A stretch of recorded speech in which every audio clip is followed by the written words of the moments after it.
Hello. Check. Okay. May I request everyone to settle down, please, so we can start the event. Excuse me, at the back. Shout? Okay. No, I didn't need to. They're settling down anyway. Hello, everyone. Can we start the event?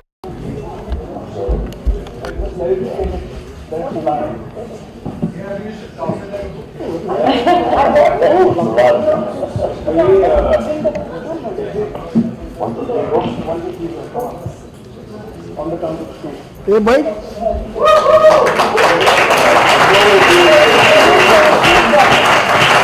Hey, still back?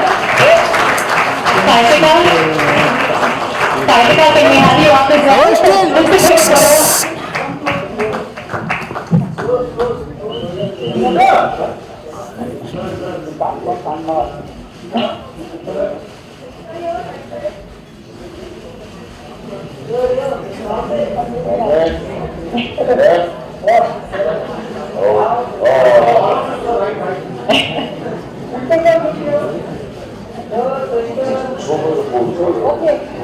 Okay, thank you.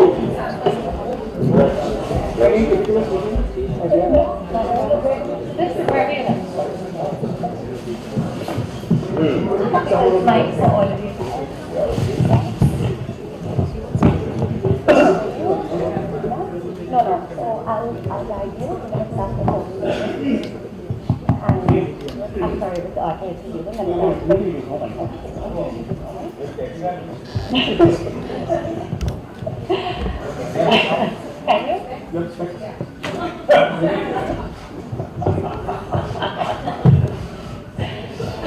Let's just edit that out, whoever's filming. At least they'll be trendy specs.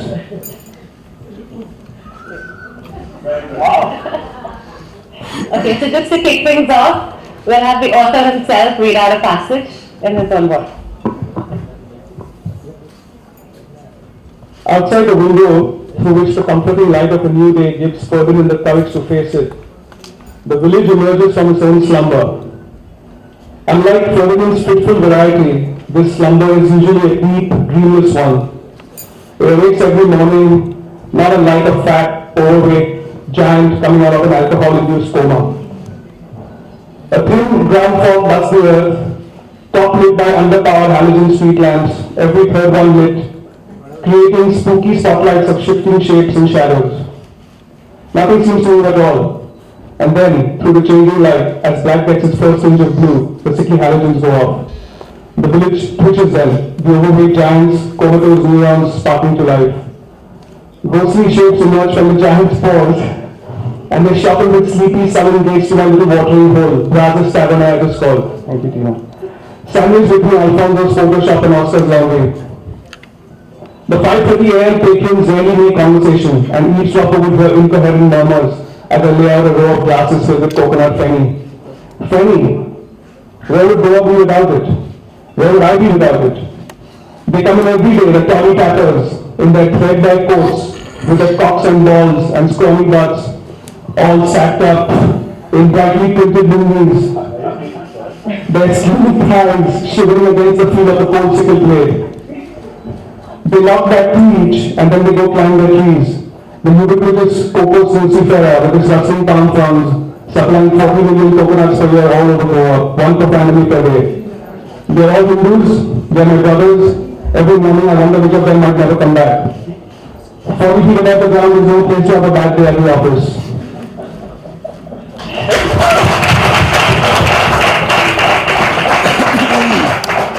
Sounds great. So let's just start off very easy and simple. Obviously, everyone loves the title of the book. Tell us a little bit about how that happened. So back in the early days when Homi and I were battling ideas back and forth for what eventually became Finding Fanny, the idea of the story was almost entirely his. And he mentioned one thing. He mentioned Goa is just full of villages where pointless conversations just proliferate. And that was one phrase that just stuck with me right throughout. And I think it kind of conveys the mood of the entire book. It kind of hangs like a cloud over the entire book, right through every twist and turn and every nuance, every word uttered by these nutjob characters. And that's it. It was just the most apt title I could think of. I could not think of anything else. And thanks for that, Hans. Homi, grab the mic.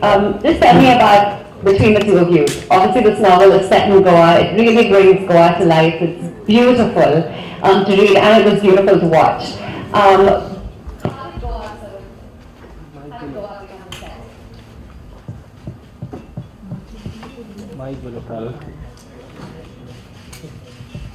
Hello.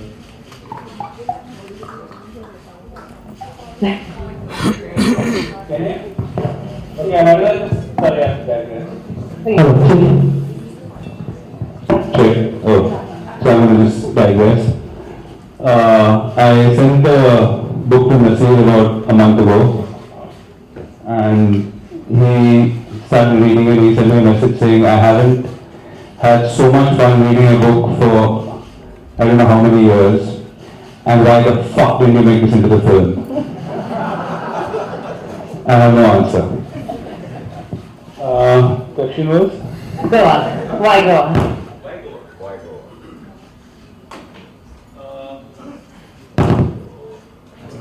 Is that the red light on your mic? Yeah. Okay, well, why Goa? Because I don't know, I was sitting in Goa when I wrote the story and I found the people in Goa extremely interesting. It was about complex conversation. Everyone I met would really discuss how hot it was when you were sweating. They would say how humid it is when it's raining, how full they were after eating, and I said, fuck, I said, wow, this is incredible how everyone just keeps talking about the most obvious things. And the story was always set in my head about a postman finding a letter that he had written, and the irony of that never got posted.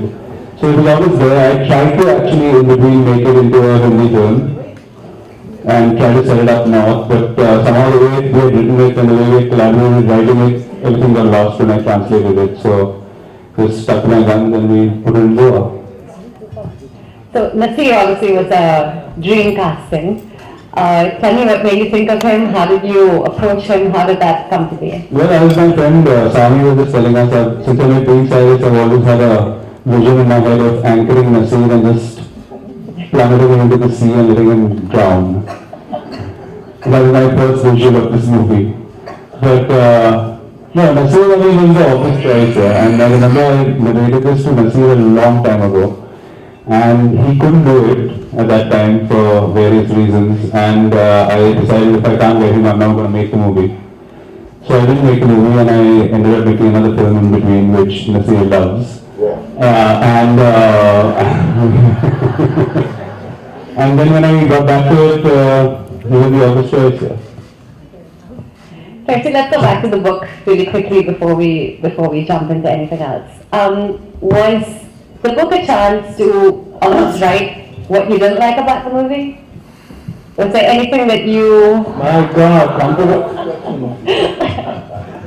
no, the book is exactly the way I imagined this story to unfold. It was just a different way of telling it, that's all. He imagined it differently from a cinematic point of view, and I just felt that whatever worked for cinema, there could be so much more done in a book form. So that was it. There was no other motive behind it. It was just my retelling of that same story that we had collaborated on. That's it. Of course, the big difference in the book and the film is your character. And Don't spoil it. I'm not going to. But I'm curious to know what you think of it. You've read the book, you've been in the film, of course. What do you think? How did you actually approach this character? What do you love about him? What do you hate about him? And how difficult was he to play? Yeah, to answer that, I would just like to read a little passage that Kelsey has quoted from Oscar Wilde before the book begins. I'm sick to death of cleverness. Everybody is clever nowadays. You can't go anywhere without meeting clever people. The thing has become an absolute public nuisance. I wish to goodness we had a few fools left. Yeah, I empathize completely with this statement.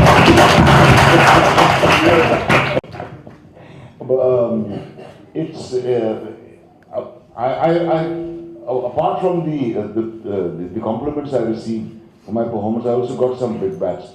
Foremost among them was one person who told me that I played him like a retard. I think a guy who walks into a funeral and mistakes a young girl who he knew 40 years ago to be the same person he was in love with cannot be anything but a retard, you know. So I just love the complete innocence stroke foolishness of this character. I empathize with it a great deal. I often felt very foolish when I was a child. It has sort of stayed with me. So when I read the book, I sort of had this feeling like the film was almost a love story, whereas the book felt more like a coming-of-age story. It's almost like Cody sort of came into himself and became more of a hero in one version as opposed to the other. So I'm just curious as to how did you see him? What decision did you make when you decided to change the ending, homie? Did you decide other endings? Did you explore other ways of actually going with it without actually revealing anything? No, I didn't change the ending. He changed the ending. It was originally written with my ending, and I must admit that I way prefer Casey's ending. And since I'm admitting things here, I might as well admit that the book is far superior to the film. But no, so the ending was a surprise for me when I read the book as well. Because how we worked was, I started writing the screenplay. I told him the story that I wanted to make into the film. I started writing the screenplay, and Kelsey I would ask Kelsey to write in a very novelistic way, because I think Kelsey writes brilliantly, and the imagery that his words evoke really helps a filmmaker when you're trying to, I mean, I can't exactly show the coconut pickers with their balls and scrawny asses sticking out and with glorious sensors. But the point is that I really felt that what he would write would inspire me in different ways to how I would finally construct the scene. So he kept writing these massive pages and pages for each scene. And then I just pick and dissect and take stuff and put it into the screenplay. So finally, by the end of it, once we had the screenplay ready, he had a huge manuscript ready, and he said, hey man, do you mind if I publish this as a book? So I said, sure, but let the film release first and then you can make it into a book. That's why we flipped the whole thing around, and that's how it came about. But you guys have collaborated before as well on Being Cyrus. So clearly you're, aside from being very young, dynamic, Parsis, good-looking Parsis. Well, the Parsis were very young. The Parsis were definitely young. The Parsis have tried at least. Tell me, what is it about the two of you that works as a dynamic, as collaborators creatively? I think for me, I love, like I said, his style of writing. It helps me create different things. And also, I find his humor just fantastic. It's completely irreverent. It's very sort of self-deprecative, and I love that kind of humor. And yeah, I think that's how it works. And also, we don't do the same thing when we were collaborating together. You know, he'll write the dialogues, I'll construct the scene, then I'll read the way he's written certain passages which I can't possibly put into a film. I mean, I can't show what's in a person's head, which Casey can elaborate on. As if you read the book, you'll realize. He really can. And it sort of just clicks when it all comes together. It clicks, at least for us. I don't know about the public, but it clicks for us. Percy, say something nice about Homie. Yeah, really nice. I mean, I made the book better than the movie. So the reason I'm sitting here is because of Homie. Being Size was a short story which I had written for Gentleman magazine, and they rejected it unequivocally for bad language. And it just languished on my computer for like 2 years, and then Homie always had a bug up his ass about making a movie back then. And I said, hey, I've got a short story, you want to read it? And he read it, and I have to say this man's got cojones, a complete newcomer in this industry. He just went ahead, got the finest talent on board to make Being Cyrus. And then one thing led to another, so that's it. I'm actually here because of him.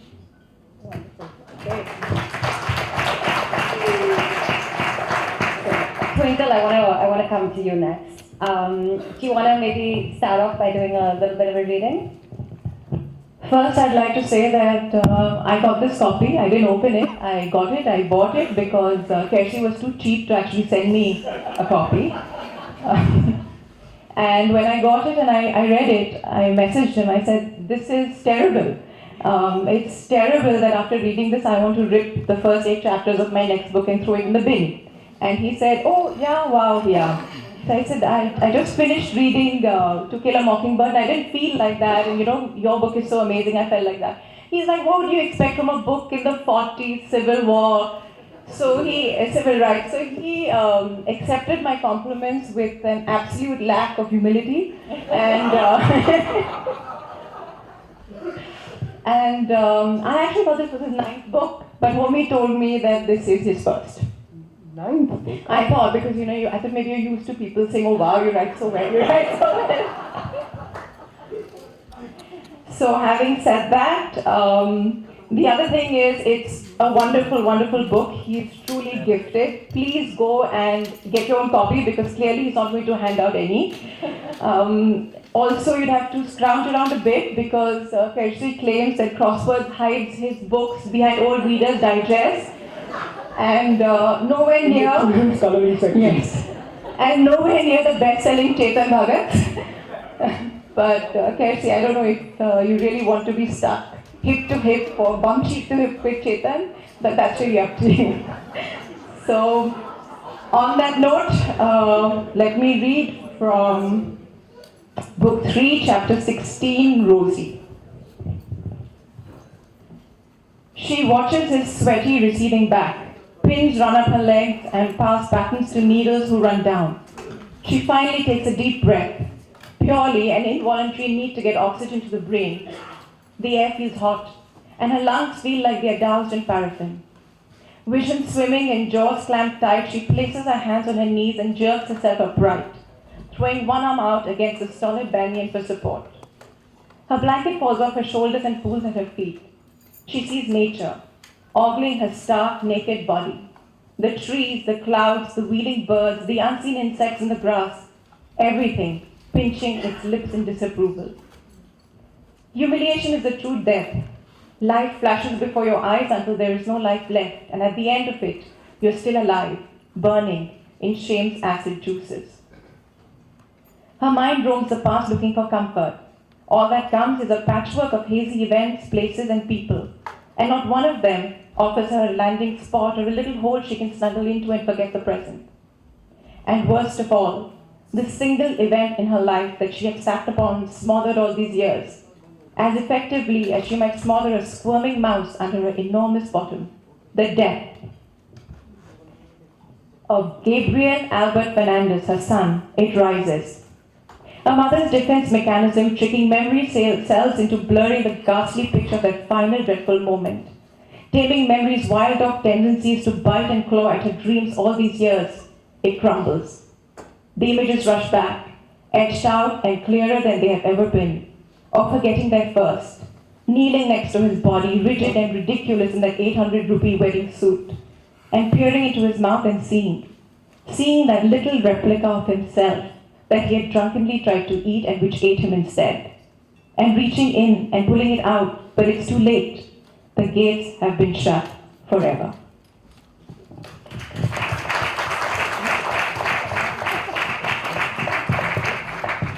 Wonderful. So, people say that funny books can't be literary, and you're a very funny writer yourself, Twinkle. So, when you were reading this book, what were you thinking as you were reading it? What sort of book did it feel like for you?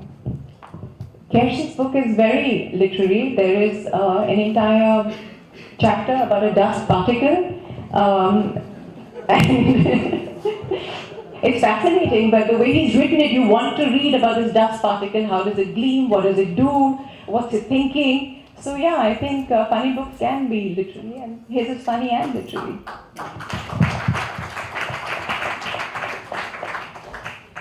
Naseer, I'm going to ask you to do another reading in a couple of minutes, but before that, I just wanted to ask, today, if you had to give Ferdy some advice, what advice would you give him? 30, 40 years down the line, should a grown-up man go looking for love that he lost? Absolutely. I think Ferdy's quest is totally admirable, and I would do the same if I were Ferdy. If a letter I wrote to a beloved 40 years ago suddenly came back unclaimed, I think I'd go on the same kind of quest that Ferdy went on. I'm as much of a fool as Ferdy is. So it's essentially a full panel of romantics here. Tina, you as well? I'm not romantic at all. I'm very, very practical. There are lots of fish in the sea, and so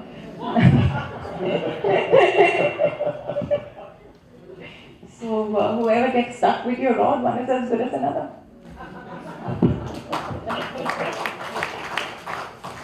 Did you guys know what the ending of this book was when you started? The ending of the story? Did you know right in the beginning what was going to happen? The movie?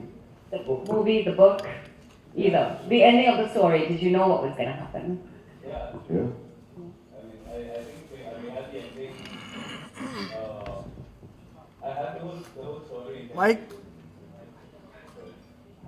I had the whole story in 10 pages, and I was very clear that I wanted it to be as sad and but funny in a very sad way. And the whole thing was not about what the ending was. It was about the journey, as in the way we wrote it, and how all the character graphs and what they learn along the way. And sorry, I'm just going to the film again, but I just thought it was just amazing that last scene when we shot with Naseer. And for an actor to be able to do that, knowing how absurd the situation is, after he's accosted the daughter, thinking it's his beloved, who's not aged obviously, she's been embalmed for about 40 years. And then to see, if you just see that shot of Naseer walking past once he realizes what has happened, it was incredible. You could just mute it and just see that shot, and it could be a tragedy you're watching. It was just so convincing and so brilliant. But the ending was always there. Naseer, do you want to maybe read for us a little bit? Yeah, sure. I was surprised by the ending of the book, I have to say. I did not expect it. I expected the same kind of, feel-good thing that Homi attempted in the movie. These filmmakers, they always compromise, If this book had come out before the movie, he would have cut Homi's throat, I can promise you, for changing the book. All writers complain about how their books get ruined when they're made into movies. I recently saw a movie of The Fountainhead, and the screenplay was written by Ayn Rand herself, and I'm certain Ayn Rand would have, if anybody else had written that screenplay, Ayn Rand would have torn him to bits. But she wrote it herself, and so. Okay, so this book is not for the faint-hearted, I may tell you. It's not for the weak-stomached, and it is not for those who believe in polite conversation. Right? Once you get past the scatology, which is pretty frequent, I'm sure you're going to enjoy it greatly. So I'll read you a bit about Ferdy, naturally. But before that, there's a little passage which I find absolutely beautiful, which I'd like to read before I read Ferdy finding the letter. And No. Yeah, got it. Minutes pass. Oh, wait a minute. Correct. Minutes pass, he does not know how many. The wall clock is deep in the penumbra of the bed lamp glow, each tick more a tut-tut of disapproval. The second hand stuck in place, tripping over itself for eternity until the battery juices out. He turns to the window, which is just enough to let a little air in. The colors of the night are running. The velvety violet already bleeding into a brooding teal. The 5 a.m. March sky peeking in and the shadows disappearing like wood smoke.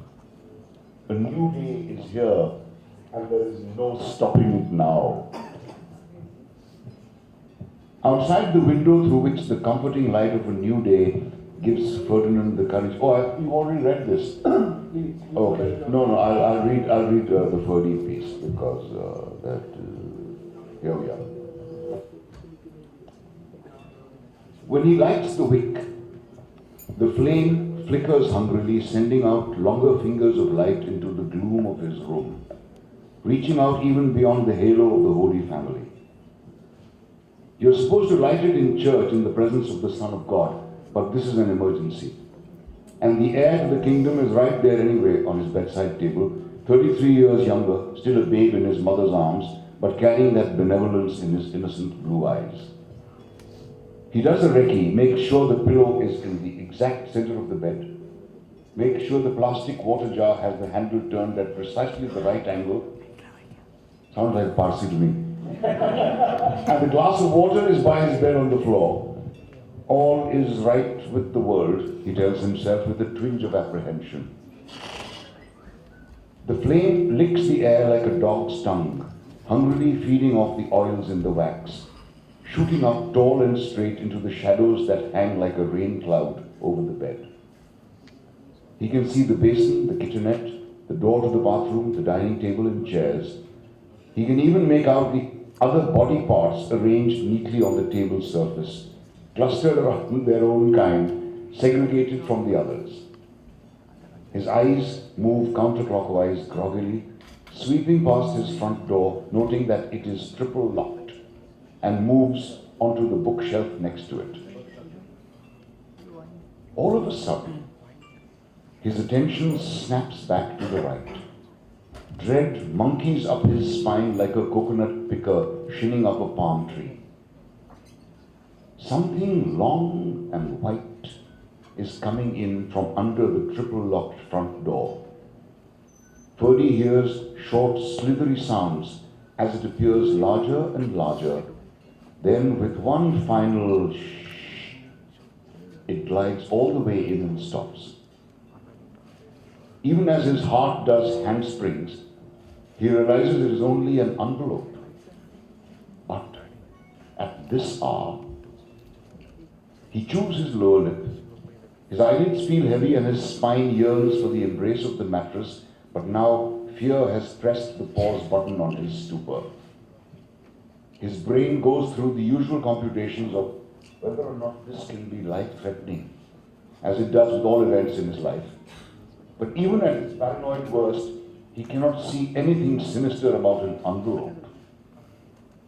But at this hour, emboldened by the candle flame, he staggers a zigzag path to the front door, fumbles with the tumblers and yanks it open. He pokes his head out into the black night of Bogolim.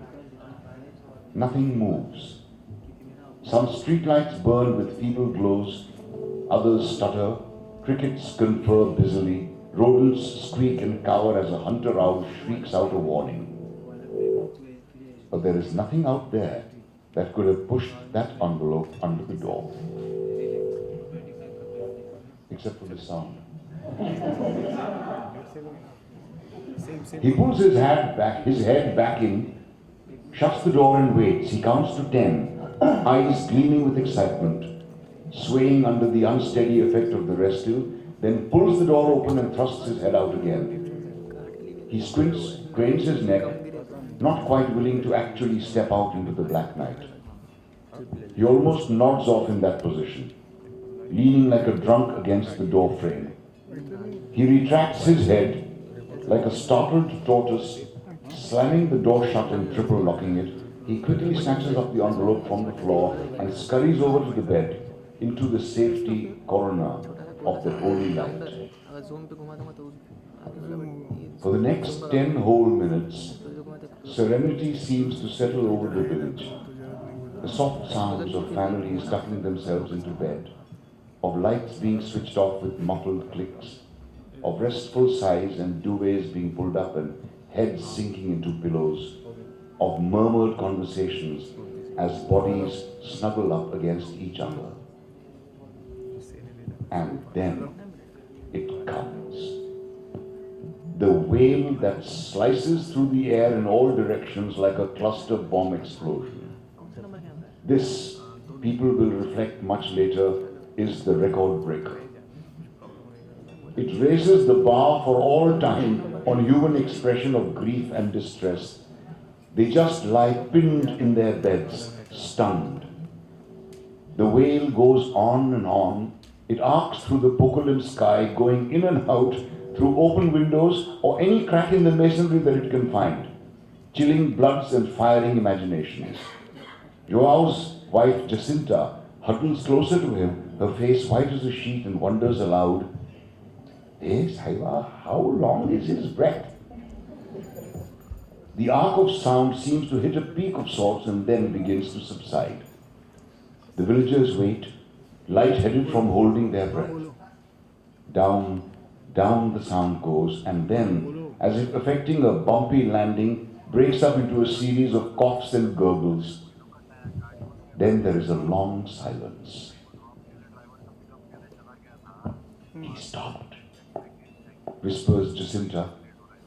Joao, who knows better, buries himself under his duvet a little more and ticks off the seconds. "Joao," she hisses, "maybe he died."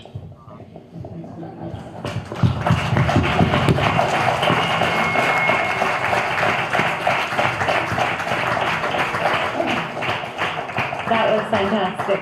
Thank you. Can you just tell us a little bit about how hard it was to write that? I mean, we know that there's a story, and you know what the story is right in the beginning, but the writing process. Tell us a little bit about the process of actually writing this book. So anyone who attempts their first novel, this is for all of you out here, you will find that your initial effort is going to be something akin to verbal vomit.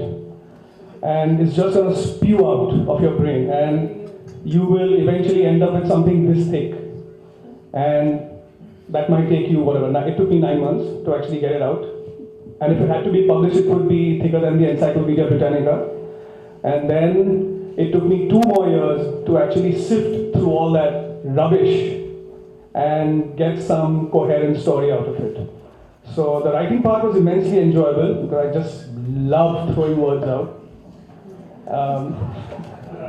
But then eventually whittling it down to something that actually makes sense and is readable to someone else and not me and my mother was the hardest task. And most of it was actually self-edited until the lovely people at HarperCollins came along and kind of nudged me in the right direction and showed me how a bloody book is to be written. I mean, who knows how to write a book? Does anyone? So, well, that was me 3 years ago. So. Tina, what about you? Is it a similar experience for you when you write? Is it a lot of verbal vomit at first? So, I write columns primarily, and my problem is the opposite now. Because I'm so used to finishing in 800 words without wasting a single word, all the descriptions that Kersi, flourishes on, I can't seem to do that. So I have to finish and then I keep adding, okay, the sunset was turning, from a bruised purple to a mango yellow, whatever he does.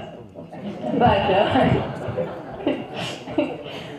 so for me, it's actually it is pretty much the opposite. I'm used to writing very succinctly. Yeah. Take a few tips from you.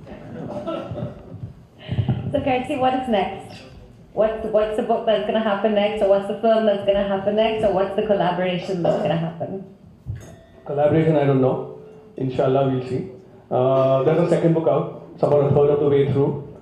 I'm just following the same procedure. I'm just spewing it out, and I'll get around to sort of taking a huge axe to it and sort of whittling it down later on. Yeah, it's just that I suddenly seem to have become a lot busy these days, and I don't have the time to actually write every day like I would love to. But yeah, book 2's on its way. Wait for it.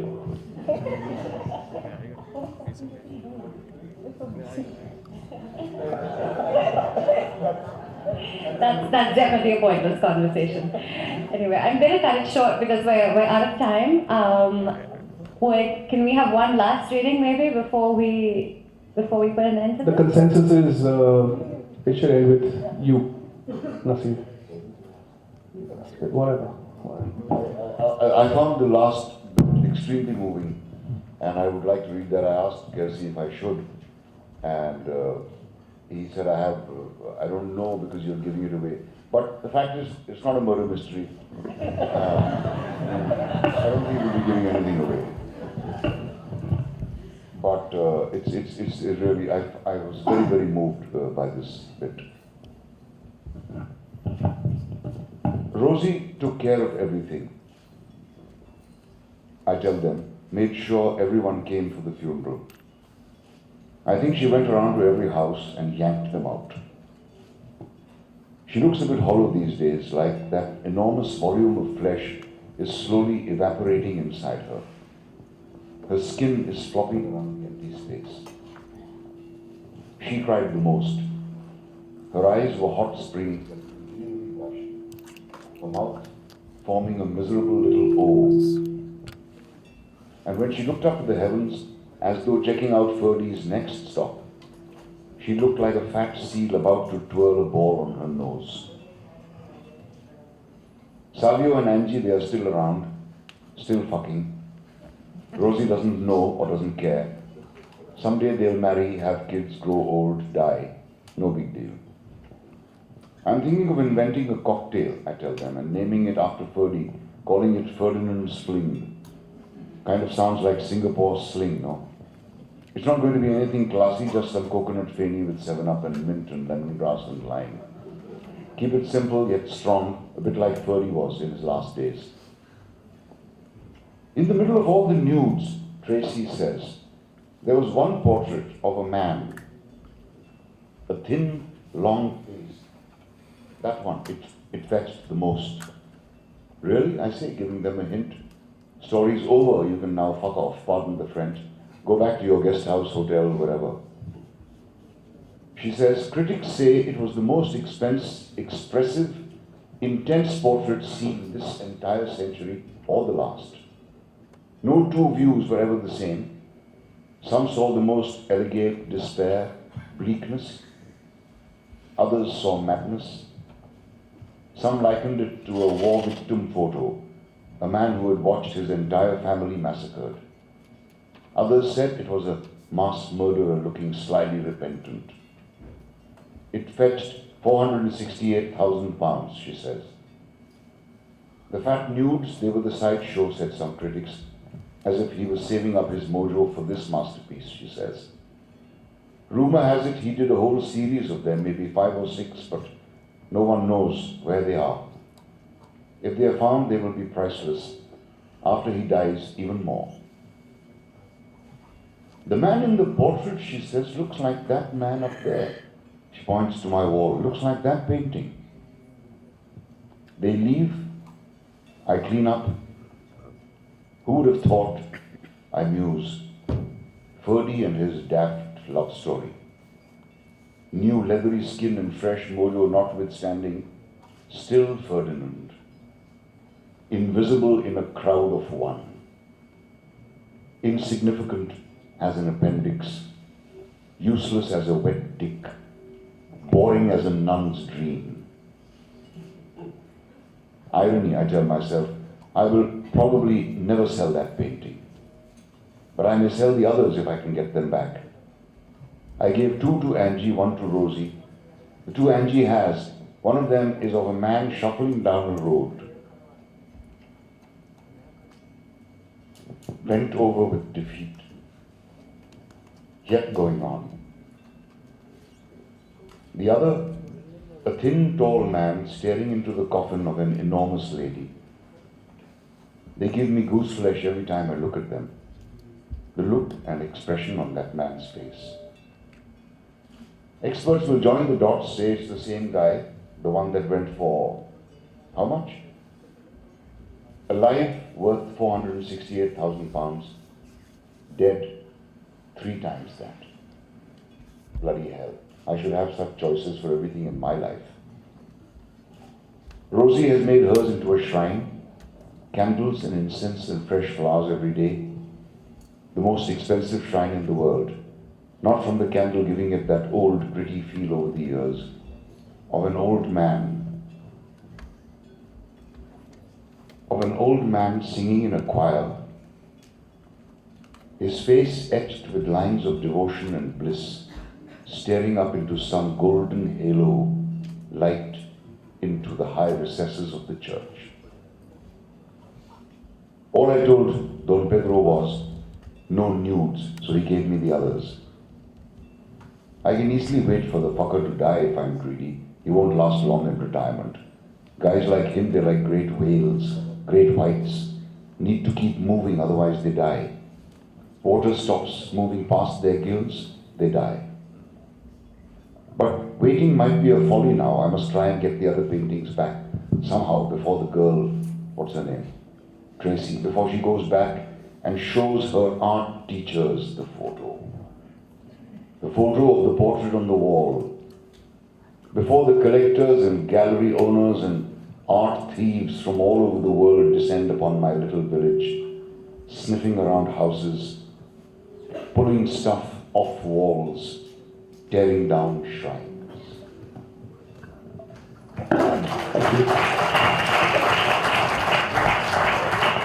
Thank you so much for that. We're now just going to open it up for a few questions from the audience. So if anyone has a question, just raise your hand and we'll try and get you a mic.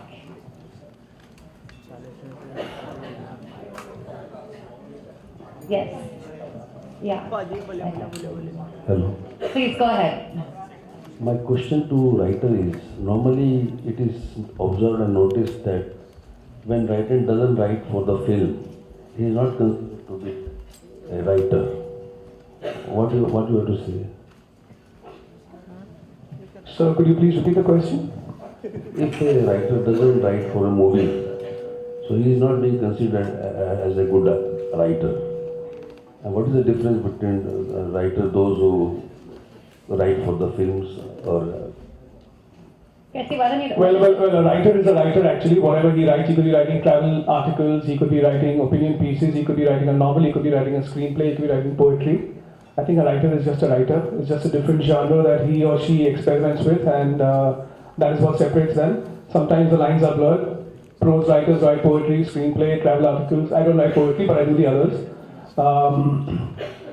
So I think anyone who says that is talking through his hat.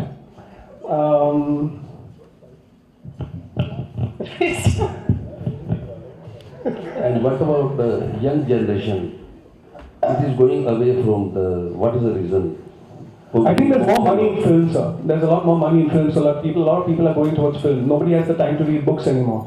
So perhaps prose writing is on a decline because of that.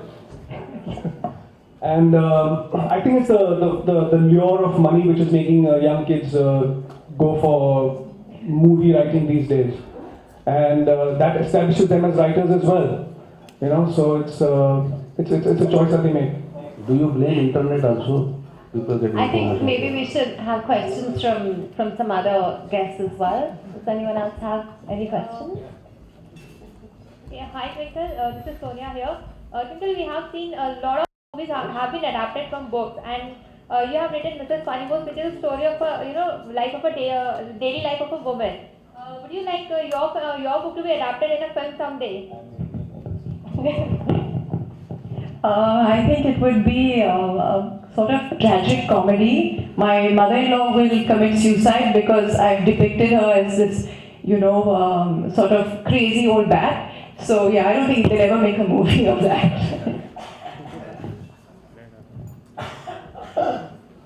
Twinkle, I have a question for you. You said you're not romantic, you're practical. How is Akshay? Is he a die-hard romantic or is he as practical as you are? I don't know who Akshay is. Thanks. Yeah, let's stick with the conversation at hand. Any other question? Yes, Twinkle, the question is for you. When we talk about the village of pointless conversations, so in Bollywood, do you think many relationships, come to a pointless end, and which is why we are seeing so many breakups in 2016? What is your take on this? I'll ask Naseer to answer that. Yeah, the answer is no. Next question. Yes, please, Mahesh, go ahead. This is going to be a difficult one. Not at all, just bring it back to sanity, I guess, or insanity. Homie, Gersa, you both know South American magical realism. Were you both influenced by this? I don't. You don't? But homie, that. Never read Marquez in my life. Yeah. I'm just saying, was there an influence within the writing and the conception? I know even in the film there was intent. I think as much as Casey denies it, he's extremely influenced by it. Because of what all I have told him about Marquez, since he can't read Marquez. There's another quick one actually for the publishers. Just listening to Naseer read like this. Don't you think there's an opportunity to put out a red book by, An audio book, Kartika? An audio book. You can answer that. Sure, I charge a lot of money for that.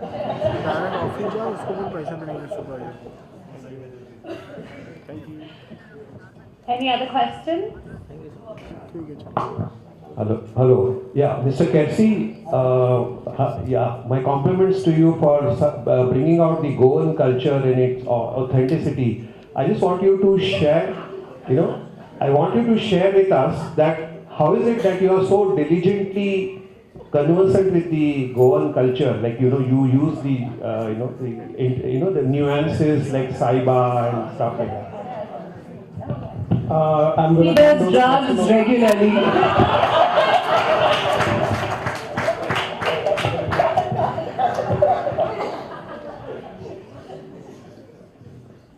Oh, sorry, you're still waiting for my answer? No, I actually have spent some time in Goa like everyone else, and if you just listen to any auntie or uncle speak over there, and you can just assimilate their voice into your speech, and literally that's it. And if you just pick up a book on Mario Miranda cartoons, you will know everything you need to know about Goa. You get the Toddy Tappers, you get the Taverna thing, you'll get somebody called Petrocius Pimenta di Bartoloso, whatever, So it's just pick up a book on Mario Miranda, and that'll be enough for you to fake it, fake a novel on Goa. That's what I did. I feel like I should cut it now, before anyone says anything else. I'm just seeing the headline tomorrow. I could be on Twitter before that. Go ahead, we will take a We didn't last call one. you to ask questions, just a drink. When I was attempting to write a script once, I remember I had this conversation with you, because you had written several scripts by then. And I asked, because I was... Are you on drugs? Do you want a serious question or not? So I remember I asked, when I was doing the script, I was going for script writing classes and I was reading books and I was trying to figure out the process. And you told me that, and so I asked you what was your process, and you said that you didn't want to know, you didn't want anyone to tell you, you didn't want to read about it, but you just wanted to figure it out as you went along. So my question still remains. That was several years ago. I think it was at Blue Frog or something. My question remains, which is that, yeah, you probably didn't remember, that after several scripts and now a novel, is that still the way you function? Do you have a beginning, middle, and ending in mind before you actually start writing it, or is it something that just gets revealed? Okay, so first of all, several scripts. I've just written 2 actually. I'm still writing my third one. Several? Yeah, sure, it's more than one. I still don't know how to write a screenplay. My sensibility is purely prose, and I make screenplays fat and turgid things which give directors pounding headaches when they go through them. So I still don't know jack about writing screenplays. I'm still learning. Hopefully I'll get it right one day. But don't go to school. Just figure it out on your own. Honestly, it's just easy. It's just telling a story. And instead of going into the atmospherics of the surroundings, just focus on trying to make your story clever through dialogue. That's it. Was that your question, or am I just... Thank you. No, it wasn't, but that's okay. No problem. People are shaking their heads saying, no, that wasn't the question.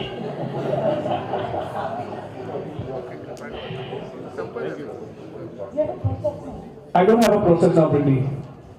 I don't have a process. I just start and see how it goes. Okay, we'll do maybe one last question, if there is one. Okay, so I think we can say thank you to all of our panelists. Thank you very much, everyone, for being here. Thank you to the audience.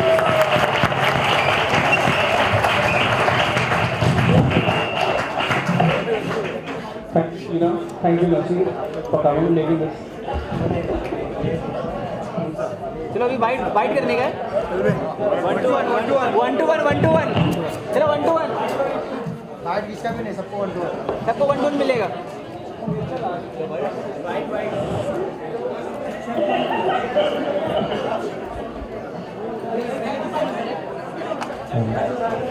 हाँ सुनो घूमने लगा चलो अपना boom वहाँ रखा हुआ speaker के पास तो यहाँ स्पीकर है ना वहाँ पे जब वहीं से केबल निकालते हुए लेके आ जाओ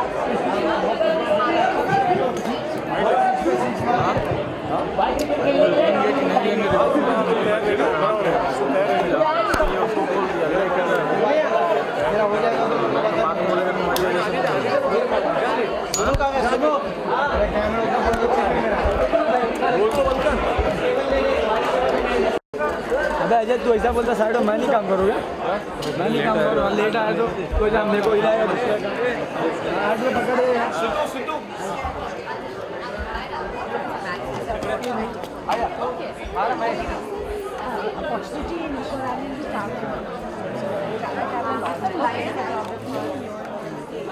You mean full time or part time?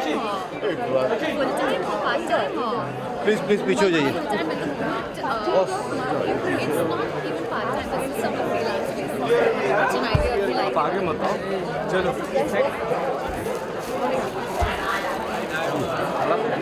इधर आओ भाई ये गोल खोल Freelance. And if you like it, we'll commission.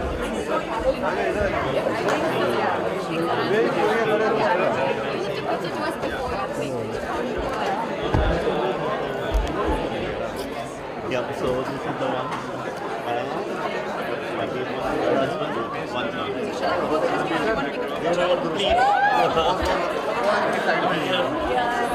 लेने दो दादा आप कहाँ सामने आ जा रहे हो थोड़ा लेने तो दो अरे ये साइड में तो आओ आप लोग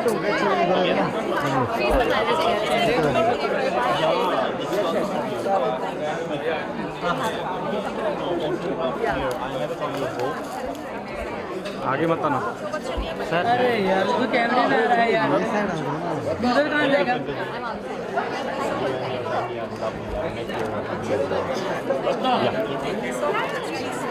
Me, sir. Twinkle, sir. Twinkle. Ah, Twinkle ji. Additional bonus. ये यार आदमी हाँ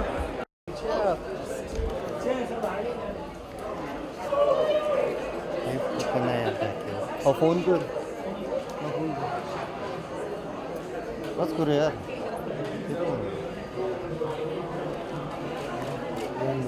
चलो छोड़ दो अभी जाने दो लाइट लेके घुसता